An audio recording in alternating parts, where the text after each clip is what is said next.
Morning student. आज हम chapter number 6 revise करेंगे। जो पोयम है कविता है जिसका नाम है तूफानों की ओर। जो कविता के कवि का नाम है सी मंगल सिंह, उनका उपनाम है सुमन। ओके, तो ये कवि ने हमें ये जो कविता है उसमें सी मंगल सिंह यानी कि सुमन जो उनका उपनाम है, उन्हें सदा संघर्ष में रहकर अपने लक्ष्य की ओर बढ़ने की प्रेरणा दी है।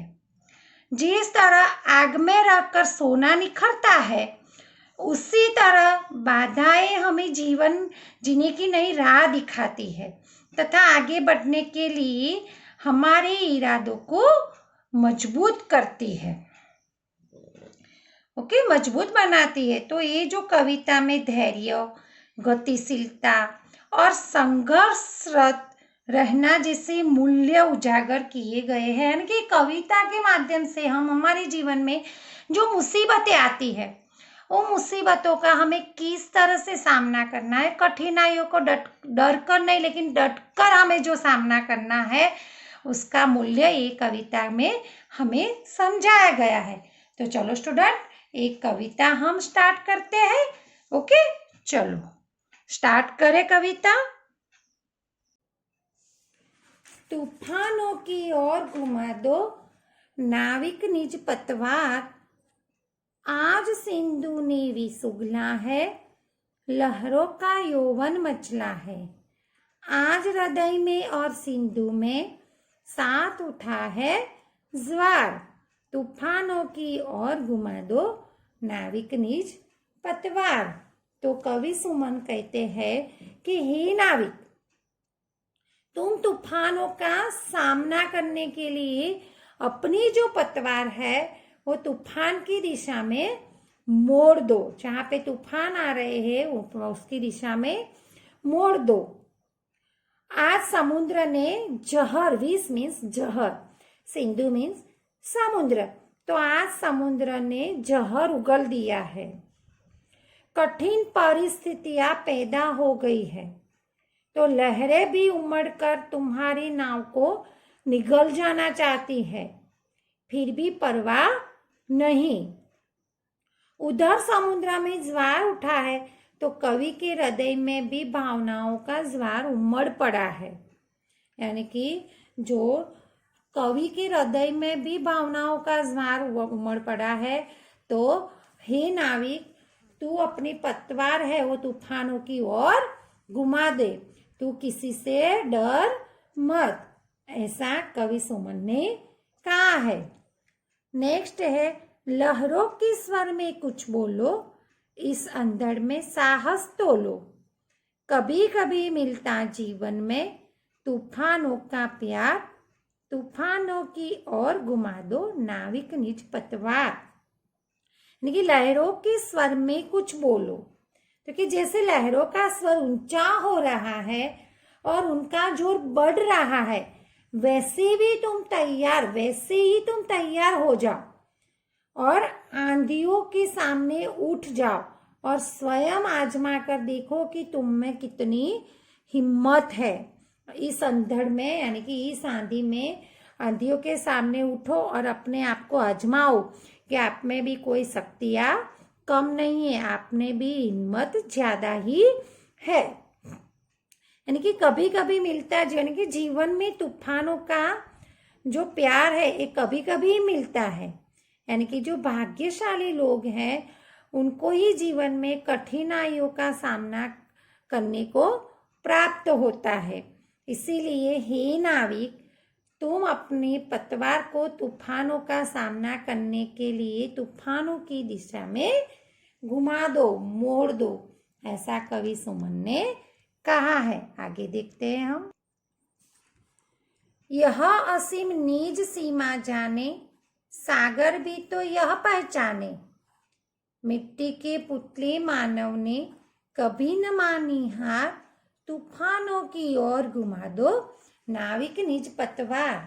देखो कवि क्या कहते हैं इस पैराग्राफ में कि यह असीम निज सीमा जाने, निज यानी कि अपनी, तो कि यह समुद्र है और वह तूफान आज असीम सीमाएं दिखाई देते हैं। इनका सामना शायद ही कोई कर सके, लेकिन मनुष्य सब कुछ कर सकता है। हे नाविक, तुम अपनी नाव लेकर चलो और सागर को भी बता दो कि मानव मिट्टी का पुतला है, पर समुद्र के सामने हार नहीं मानेगा। मनुष्य ने कहीं भी अपनी हार नहीं मानी है, इसलिए हे नाविक, तुम तूफानों का सामना करने के लिए अपनी पतवार तूफानों की दिशा में घुमा दो, यानी कि मोड़ दो। आगे देखते हैं। सागर की अपनी क्षमता है, पर माझी भी कब थकता है। जब तक सांसों में स्पंदन है, उसका हाथ नहीं रुकता है। इसके ही बल पर कर डाले सातों सागर पार, तूफानों की ओर घुमा दो नाविक निज पतवार। यानी कि सागर की भी अपनी क्षमता है कि समुद्र के पास भी अपनी लहरों की शक्ति है, पर माझी के पास भी अपनी हिम्मत है, आत्मविश्वास है। वह थकना नहीं जानता। जब तक नाविक की सांसें चल रही है, सांसों का स्पंदन यानी कि धड़कन, जब तक नाविक की सांसें चल रही है, तब तक वह अपनी नाव आगे बढ़ाता ही जाएगा। हे नाविक, तुमने अपनी हिम्मत और ताकत के सहारे 7 समुद्र पार कर डाले हैं। अपनी नाव के साथ इसी प्रकार आगे बढ़ते रहो। हे नाविक, तुम अपनी पतवार तूफानों की ओर घुमा दो, ऐसा कवि ने कहा है। तो ये कविता जो है उसमें से हमें बहुत कुछ सीखने को मिलता है। हम हमारी पतवार लेकर समुद्र में नहीं जाएंगे, लेकिन स्टूडेंट हमें ये सिखाएगा कि हम इस संसार में हमारे सामने बहुत सारी कठिनाई मुसीबतें आती है, तो उसका सामना हमें डर कर नहीं, लेकिन हमें डट कर करना चाहिए। ओके, तो हमें ऐसा नहीं है कि डर कर बैठना है, लेकिन उसका मुकाबला हमें अच्छे से करना चाहिए। ओके, चलो इसके क्वेश्चन आंसर हम देखते हैं बेटा। तो टेक्सचुअल में अभ्यास का हमारे पास क्वेश्चन है कि तूफानों की ओर घुमा दो नाविक निज पतवार, ऐसा कवि ने क्यों कहा है। तो जो हमने भावार्थ समझा, पूरा सरल अर्थ समझा है, तो उसमें से कि तूफान कठिनाइयों का प्रतीक है। कठिनाइयों से घबराकर भागना कायरता है। कठिनाइयों का मैंने बताया कि डटकर सामना करने में ही बहादुरी है। जीवन में आने वाली कठिनाइयों मनुष्य का बहुत कुछ सिखा देती है। उनको हमें हमेशा आगे बढ़ने की प्रेरणा मिलती है कठिनाइयों से। इसलिए कवि ने नाविक से कहा है कि तुम अपनी नाव तूफानों की ओर घुमा दो। ओके, नेक्स्ट क्वेश्चन है कि सागर भी तो यह पहचाने में कवि क्या का पहचानने की बात करता है। तो कवि ने ये बात बताई कि सागर भी यह पहचाने, तो यानी कि जो सागर में लहरों की उसकी शक्ति है, जो लहरें तूफानों की लहरों से हमें डरना नहीं है नाविक को, लेकिन नाविक को साहस के माध्यम से सागर को बता देना चाहता है कि मनुष्य भी किसी से कम नहीं है, उसमें भी बहुत सी शक्तियां है जो सागर की तूफानी लहरों को जवाब दे सकती है। मानव मिट्टी का पुतला है, लेकिन कभी किसी तूफानों से हार नहीं मानता है। ओके, फिर ये आपके लिए कि समस्या आने पर हमें क्या करना चाहिए, तो आप इसको अपने अर्थ में लिखना है। इस अंधड़ में साहस तोलो को क्या अर्थ है, यानी कि इस आंधी में, तो वो भी अपने आपको जो पोयम के अकॉर्डिंग लिखना है। ओके, आगे देखते हैं हम।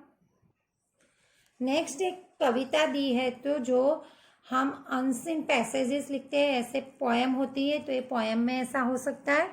ओके, तो ये किताबों का महत्व दर्शाती हुई पोयम है। तो ये पोयम के ऊपर से हमें क्वेश्चंस करना है।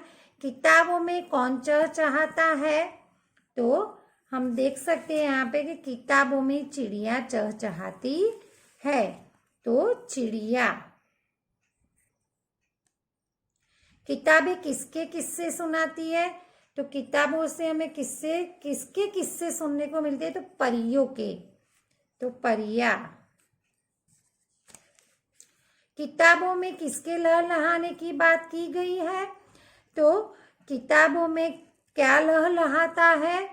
तो यहाँ पे हम पोएम में देखेंगे कि किताबों में खेतियां लहलहाती है, तो यहाँ पे हम लिखेंगे खेतियां। ओके, तो परियां आगे देख सकते हैं हम। परियां, किस्सा, संसार, भरमार, ये जो शब्द है उसको आपको सेंटेंस बनाना है on your words. Okay, next question है कि किताबों में क्या क्या है? तो हम वो अपनी वर्कबुक में देखेंगे। तो किताबों में चिड़िया की चहचहाट, खेतों का लहलहाना, झरनों का गुनगुनाना, परियों के किस्से, रॉकेट का राज, साइंस की आवाज और ज्ञान का भंडार है। नेक्स्ट क्वेश्चन है, हमें किताबें क्यों पढ़नी चाहिए? तो किताबों से हमें तरह तरह की जानकारी मिलती है। किताबें हमारा ज्ञान बढ़ाती है, वे हमारा मनोरंजन करती है, इसलिए हमें किताबें पढ़नी चाहिए। थर्ड नंबर का क्वेश्चन देखेंगे हम स्टूडेंट कि किताबों को ज्ञान की भरमार है, ऐसा कवि ने क्यों कहा है? तो किताबों से हमें इतिहास, भूगोल, नागरिक शास्त्र आदि का ज्ञान होता है। विज्ञान का ज्ञान भी हमें किताबें ही देती है। धर्म और अध्यात्म का ज्ञान भी पुस्तकों से ही मिलता है। हमें पुस्तकों से विविध विषयों का ज्ञान मिलने से हम कह सकते हैं कि किताबों में ज्ञान की भरमार है। ओके, अब जो ये काव्य है उसको आप क्या शीर्षक देंगे? तो उसको शीर्षक हम दे सकते हैं किताबें। ओके, आगे हम स्वाध्याय के क्वेश्चंस देखते हैं स्टूडेंट।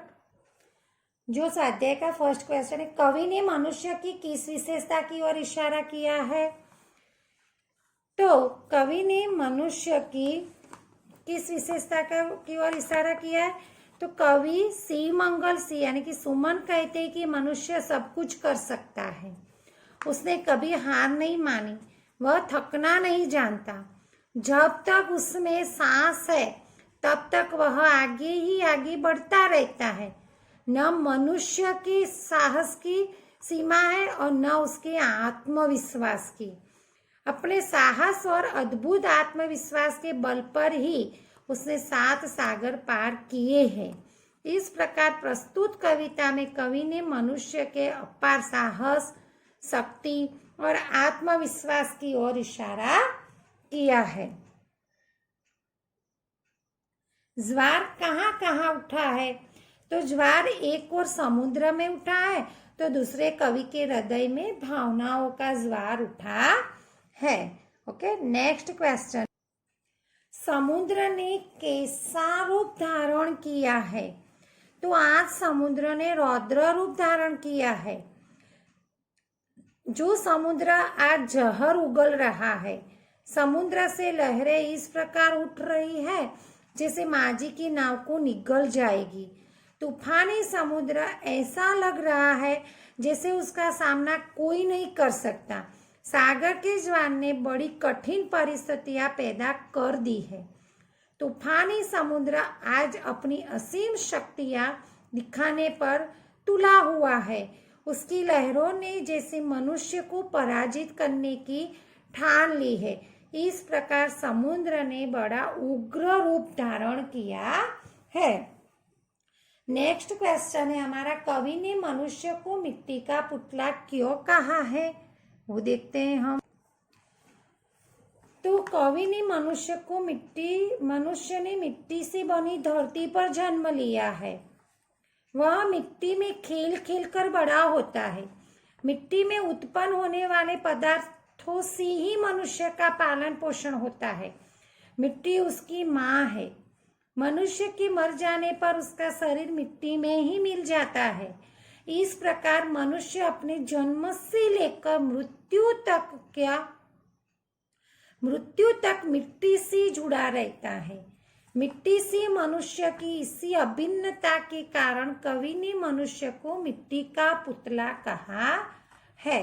नेक्स्ट क्वेश्चन है, माझी का हाथ कब तक नहीं रुकता है? तो समुद्र अगर शक्तिशाली है तो मिट्टी का पुतला माझी भी कम नहीं है। उसमें अद्भुत साहस और अनोखी शक्ति है, इसलिए वह कभी थकता नहीं है। जब तक उसके शरीर में प्राण है, जब तक उसकी सांसों में चेतना है, तब तक माझी का हाथ रुकने का नाम नहीं लेता। वह संघर्ष करना नहीं छोड़ता। इस प्रकार माझी का जब तक अंतिम सांस तक कार्य करता रहता है। ओके, और लास्ट क्वेश्चन है, इस कविता का भावार्थ अपने शब्दों में लिखे। तो हमने पहले कविता के साथ समझ लिया था उसका भावार्थ। तो स्टूडेंट, एक कविता के माध्यम से ही हमें हमारे जीवन में किस तरह से मुसीबतों का सामना करना है वो हम अच्छी तरह से समझ सकते हैं। ओके, तो उसका रिवीजन है स्टूडेंट, ये आप लोगों ने नोटबुक में भी लिख दिया है। फिर से रिवाइज करना और उसको याद करना। Okay, thank you.